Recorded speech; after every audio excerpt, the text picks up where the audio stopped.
Magandang araw po mga Kapinoy. Kamusta po kayo? Magandang umaga, tanghali, hapon, gabi.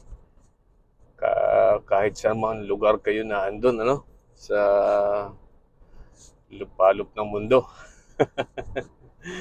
Ah, medyo mainit ngayon uli, ano? Pero tama-tama lang, 65 degrees, umaga, no? Papasok ng trabaho.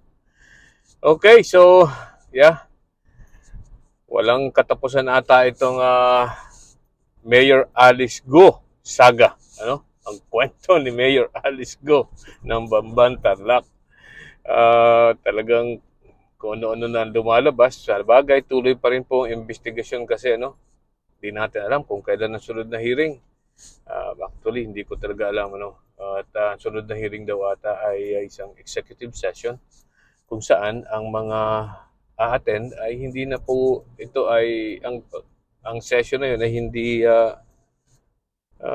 open for public. You know? Merong security risk na. Okay. So, this morning, may napanood ako na parang interview kay Mayor Sherwin Gatchalian. Ito si Mayor na nga, Senator Sherwin Gatchalian. Sorry about that. Itong si Senator Sherwin ay patuloy ang investigasyon at ayon sa kanya, sa pagtatanong-tanong niya sa Valenzuela, kasi po itong si Mayor Alice Go ay according to her ay tumira sa uh, Valenzuela, ano? And remember, si Senator Sherwin ay galing laking Valenzuela, no? Alright, so nagtanong-tanong siya doon at tungkol sa mga tinirhan base sa mga documents, past documents ng business ni ng mga Go o ni Alice Go at saka so doon sa ama ni Alice Go na si Angelito Go. I keep saying Angelito Go kasi ang hirap ang pronounce nung Chinese name ng kanyang ama, no? Si Angelito Go o Filipino name. So, mga naka-record po ay na sa mga sa negosyo niya ay puro ang Chinese name. So let's use the Angelito Go as the father because the father is Angelito Go is the Filipino name. Ano? All right, so sa pagtatanong daw po ni Senator Sherwin ay medyo meron pong lumalabas na personality. May lumabas na personality sa mga investigation niya na maaring biological mother na posibleng biological mother ni Mayor Alice Go. Ang pangalan daw po nito is Wen Yi Lin. Wen Yi Lin. Alright? Ito daw pong si Wen Yi Lin ayon sa sa saliksik ni Senator Sherwin ay siyang ipinakikilalang ina ni Mayor Alice Go sa mga tao, ano? Okay? At ito pong si Wen Yilin ay palaging miyembro ng QJJ Farms na ang pangalan po ng company ay QJJ as in QJJ Farms. At siya po ay member ng Hog Racers, ano? Hog Racers ng sa Pilipinas. Ano? Siya po ay nagpapakilalang owner ng QJJ Farms. Alright, so etong si Wen Yilin ay nakita rin na consistent na miyembro ng mga business ni Alice Go at ng kanyang amang si Angelito Go. Ano? Yun po ang lumalabas na consistent member. Another thing, ni-research din daw po ni Senator Gatchalian na ito na ang makakatuwa, no?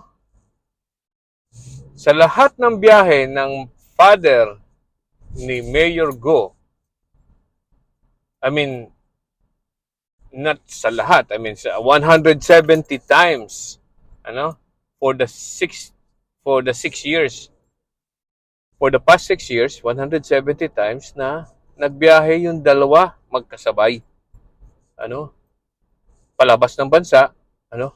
So, yeah, medyo talagang magkadikit sila, no, nung kanyang ama, nung ama ni Alice at itong si Wenyi Lin. Alright, so ayon kay Senator Sherwin Gatchalian ay medyo baka nga may this woman is a person of interest para dito, no? Okay, so malalaman natin sa mga susunod na kabanata ng usapang ito. Pero ito po ay hindi kung sakali man at ito ay totoo na si Wenyi Lin ang biological mother ni Mayor Alice Go, mukhang malaking problema para kay Mayor Alice Go ito. Alam niyo po kung bakit? Dahil sa lahat ng dokumento, ito pong si Wenyi Lin ay Chinese citizen. Ano? So, kung ito ang tunay na biological mother ni Mayor Alice Go, ay wala na pong pagkukunan ng Filipino citizen si Mayor. Ano? Kasi yung kanyang ama na si Angelito Go ay Chinese citizen. Chinese passport holder, maliwanag po 'yon, ano? At kung ito si Wen Yilin, ang biological mother, ay sa lahat ho ng transaksyon ay ito ay Chinese citizen din. So wala na po siyang pagkukuhanan talaga ng Filipino citizen itong si Mayor Alice Go. So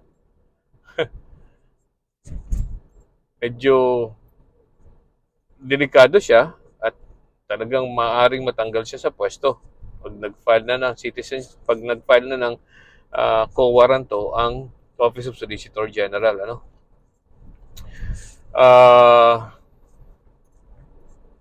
Well, dadaan pa po lahat yan sa korte, yung mga kasong yan, co-warranto, at patutunayan yan ng Office of Solicitor General.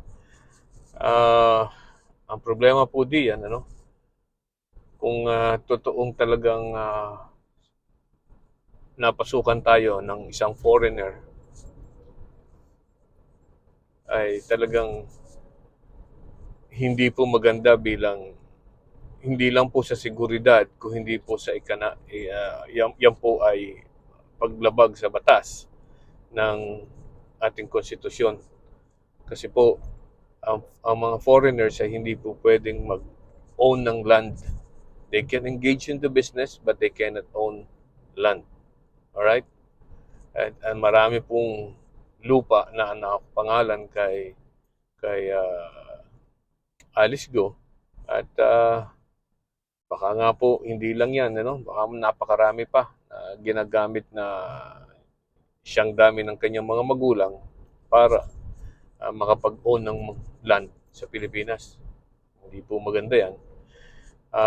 Yan pong mga prehibihiliyo na yan na para sa Pilipino ay nagkakaroon po ng loophole sa pagbibigay ng loophole sa pamamagitan ng delayed registration of birth ng mga foreigners.